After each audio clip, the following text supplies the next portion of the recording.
আজ থেকে কার্যকর নবম পে স্কেল, এছাড়াও পেনশনভোগীদের জন্য 100% পেনশন ভাতা।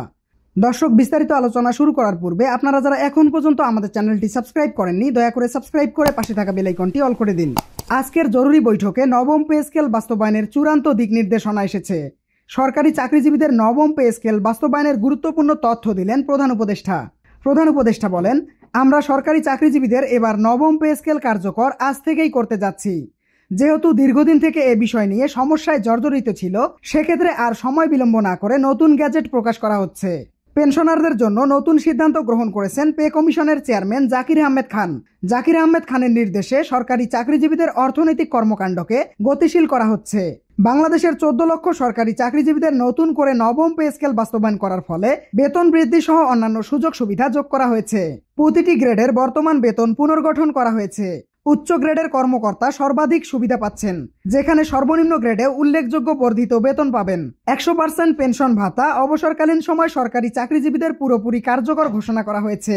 এটি আগের যে কোনো পে স্কেলের তুলনায় সবচেয়ে সমৃদ্ধ সুবিধা গড়ে তুলবে।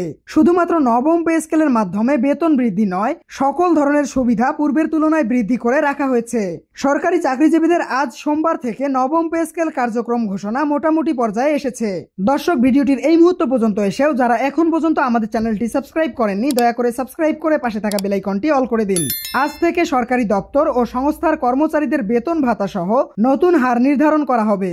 অক্টোবর মাস থেকে সরকারি চাকরিজীবীরা পেয়ে যাবেন তাদের কাঙ্ক্ষিত নবম পে স্কেলের মাধ্যমে বেতন ভাতা। সেপ্টেম্বর মাসেই সকল কার্যক্রম শেষ করা হবে এবং অক্টোবর মাস থেকে কার্যকরের চূড়ান্ত পদক্ষেপ ঘোষণা করা হবে। যারা পেনশনার আছেন তারা দীর্ঘদিন থেকে অবহেলিত, তাই তাদের জন্য এই নতুন উদ্যোগ নেওয়ার ফলে সাধুবাদ জানিয়েছেন অবসরপ্রাপ্তরা। দেশের অর্থনৈতিক কাঠামো ধরে রাখতে নতুন এই উদ্যোগ নিয়েছেন প্রধান উপদেষ্টা।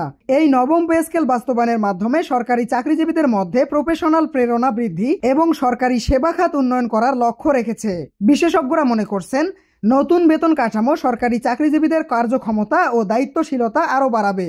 ইতিমধ্যেই সরকারি চাকরিজীবীরা এই ঘোষণাকে স্বস্তি বলে আখ্যায়িত করেছেন। যেহেতু সরকার নিজ থেকেই সকল কার্যক্রম বাস্তবায়ন করতেছে, সেক্ষেত্রে আগামী মাস থেকে সরকারি চাকরিজীবীদের ভাগ্যের পরিবর্তন ঘটবে। দর্শক, আজকের ভিডিওটি এই পর্যন্তই। আশা করি ভিডিওটি থেকে অনেক গুরুত্বপূর্ণ তথ্য জানতে পেরেছেন। সরকারি চাকরিজীবীদের নবম পে স্কেল সহ যাবতীয় আপডেট সবার আগে জানতে আমাদের চ্যানেলটি সাবস্ক্রাইব করে পাশে থাকা বেল আইকনটি অল করে দিন।